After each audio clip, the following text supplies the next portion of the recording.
mưa mòn đế lung tại đình bà đen Nuôi bà đen nôm bà đen nôm bà đen đo rồi đấy Đâu có lành nè. đo lạnh chốc mặc cho mà cần làm sần từ từ tiền con tay nổi nhưng là ăn từ từ là lôi cua một tiền. Oh my god. Ngồi bay, hai cái lành này là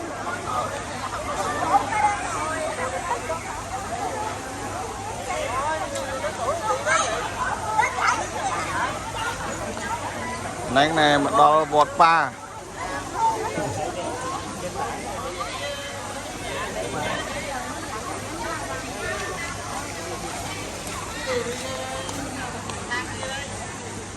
đã từ đâu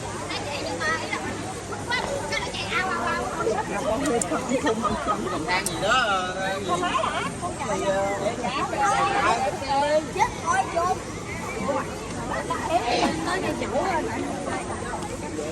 Nắm tay nó đi chạy vậy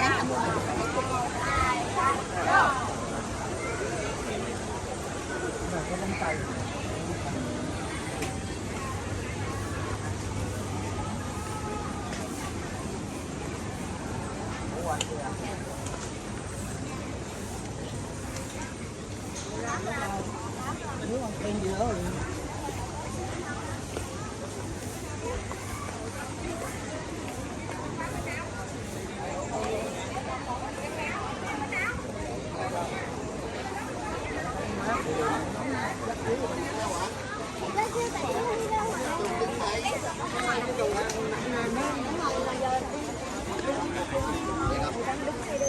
dễ đâu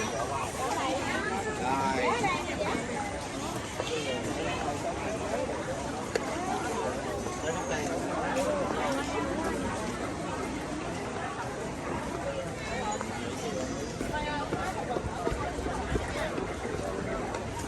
tươi nè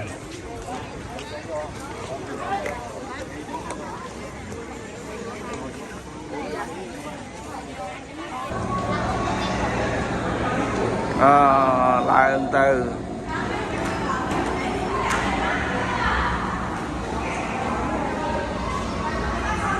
tay tay tay ai anh nghe chấm á kia mà con á hai mặt nghĩa đây mà họ là sao vậy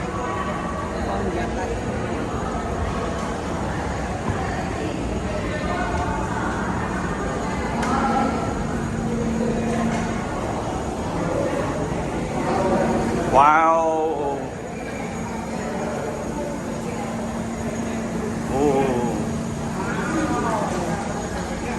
nhưng mà đây họ rô nói chẳng đã nó cắt ổn tránh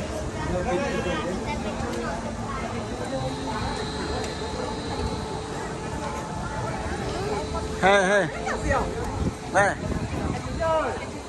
tay tay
mà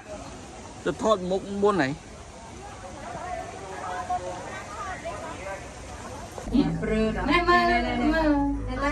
nhiệt tay Mùi của nhanh. sự ra Họ xa đó bài của nó phải lư bên mặt chết cho đó là nơi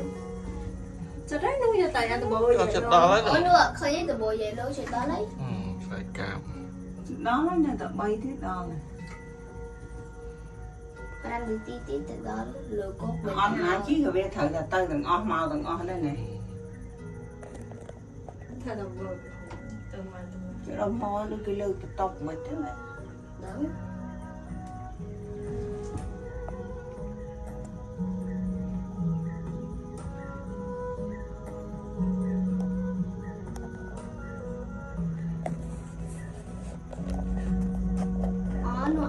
lấy cái cái phe bỏ